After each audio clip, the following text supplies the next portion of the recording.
Good morning. Happy Wednesday. Today is Lizzie's birthday. Happy birthday, Lizzie. I hope you have a great day. And if the rest of you get a chance, maybe you can send her a photo or a little text or something. We have our Facebook group, so you could always send her something on the group and wish her a happy birthday. But we hope you have a great birthday, Lizzie. Well, I want to show you our new word wall words, and today we only have 3 new word wall words. So the word wall words that we have, the first one is been, like I have been to the Grand Canyon. Now, if we were to spell someone's name, Ben, then it would be B-E-N, but this is a different Ben. This is somewhere you have been. It has those 2 E's in the middle. It doesn't make the E sound, does it? It's ben, ben. Our next new word wall word is gone, gone. The candy is all gone, gone. And it has that silent E at the end. They have that G at the beginning, gone. And our last new word wall word is other. I see that H brother in there, TH, other, other. The other day we went fishing, other. So those are the 3 new word wall words that we have. Now let's try them again and see if you can read them before I do. I'm going to mix them up. All right, here we go. Here's the first one. Other, yes. Maybe think of a sentence, your own sentence for other. What would you say? Good job. Gone. Good job. Maybe you can think of a sentence to go with the word gone. And Ben. Can you think of a sentence for Ben? Well, if you remember those sentences that you just thought of and said, we want for you to write those sentences in your April journal. So think of, if you want to use all of the words in one sentence, that would be fantastic, but make sure it makes sense. Or if you want to make one sentence for each word, that would be great too.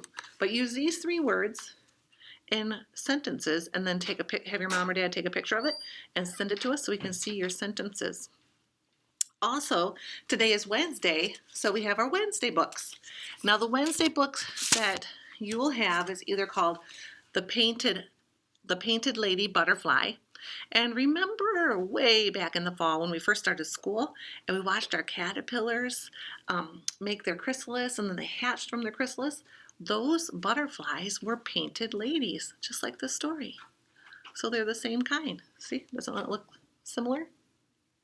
And you either have the Painted Lady Butterfly book or you're going to have where are the butterflies? So you'll have one of these books, and when you are done reading the book, you need to take an AR test on it, okay? Now today for math, we're actually going to go back to something that you learned a long time ago, and I think that you're really good at because this was something we would do at our calendar time all the time, and it would be tally. We would tally how many days we've been at school. So this is just a review for you, so I think it will come pretty easily. But here I have a page, favorite zoo animals. And they give us the tally marks. Looks like there's an elephant, and that's how many kids like elephants. And a polar bear, that's how many like polar bears, and a zebra. There's some questions. It says, which animal got the most votes? Because it says, use the data in the tally chart to complete the graph. So we're going to do that. Which one had the most votes, or which one has the most tallies? And you have to write the name of the animal right there. Which animal got the least amount of votes? Which one has the fewest? And write your answer right there in the line. And then how many votes were there in all? So how many votes in all? So really what they're asking you is add up all these tallies. How many are there all together? After you answer those questions, then you have to fill in the bar graph. And all they want you to do is tell us how many elephants, how many bears, how many zebras. Now remember, each tally is one box on a bar graph. And when we fill in a bar graph, remember we fill it in nice and neat. If you do it real sloppy and you go up If you only are supposed to fill in 1 and you go past the 1 up to 2, it's hard to tell what your graph really is meant to say. So we want to be able to read that real clearly. So make sure you do a neat job on your bar graph so that we can tell the different number of animals. So when you're done with that, take a picture of it and send it our way. Thank you.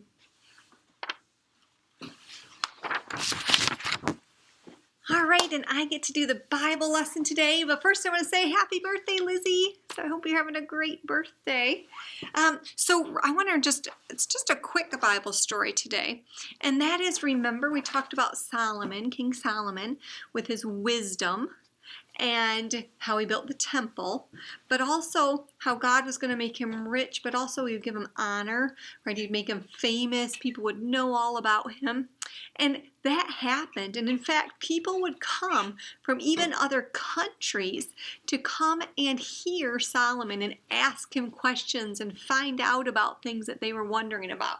So there's a famous visit by a lady, the Queen of Sheba came, and she brought him gifts and she asked him questions about everything, about things in life and nature and how things worked. And God gave Solomon wisdom and all of those things. So she came, other people would come, other people would send gifts for him. And so I have a paper, so it's a visit from a queen, from the Queen of Sheba. I have a paper here of a treasure chest. And I want you to think of what things maybe were gifts that Solomon was given. All right, what gifts was he given? Maybe jewels, maybe gold, maybe vases, maybe you think of things, okay? Maybe special things. And I want you to add some things into this treasure box to think what Solomon's treasure box might have looked like. And then you can have your parents upload it and send us a picture of it. And then in your Bibles, I want you to read the story of Solomon. So we had read the King David one last week, and there is some of the Lord is my shepherd in here. It's a little different wording, but if you want to read it, you may. But then right after that, it's called The Wise King. And I want you to read this story in your Bibles, and it'll show about building the temple. It'll show about the Queen of Sheba's visit. Okay, so have fun reading in your Bibles. Have fun drawing your treasures on the paper too.